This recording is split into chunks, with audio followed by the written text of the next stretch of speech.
Hey everyone, this is Angela from Bake It With Love, and today we're making our absolutely delicious baked lobster and artichoke dip.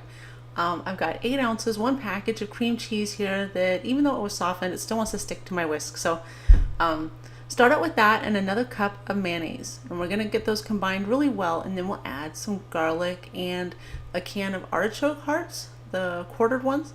Make sure you drain off all the liquid.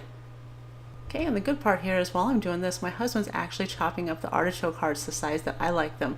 I don't like to put them in whole, even though they come apart and they're soft when you bake them and everything. I like the smaller pieces so that they really combine well in my mixture here. So if I can get that darn cream cheese out of my whisk, it really, I set stuff out, and I actually recorded this almost 2 months ago when I got all my big seafood order from the Clam Man on the East Coast. And it's still pretty cold here in Minnesota. Like, we had beautiful 80-degree weather and then it snowed. So this was one of those days where it was nice and cold, and no matter what I set out, my butter, my cream cheese, it was still hard to work with after that little cold snap. So usually in the winter when I want to bring anything to room temperature, you don't want to microwave it because it'll make it all runny. So I have to turn my oven on and set it like, those vents right on the top of your onion. I set everything underneath there on the oven, or I used to. Now we've got the propane gas stove, so I turn my oven on and crack the door to heat stuff up. That's ridiculous, I know, but it works.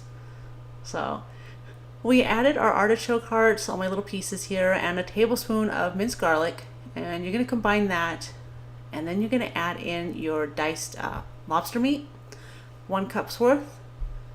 And of course, you have that nice delicate lobster meat, so don't stir it in too rough. Fold it in so that it's done gently and you don't tear your pieces up. And then we'll be transferring that over to a baking dish. I like to, this stuff isn't going to stick, but I still like to grease it a little bit. You can use nonstick cooking spray, you can use a little bit of oil spread real thin.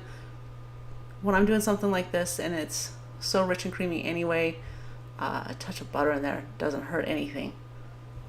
And we're going to spoon that in. It's a smaller baking dish, and you can see my lobster chunks are still pretty much intact, which is a really nice touch when you scoop this out with your bread or your chips or whatever, and you get that nice luscious piece of lobster in there. It's so perfect that way.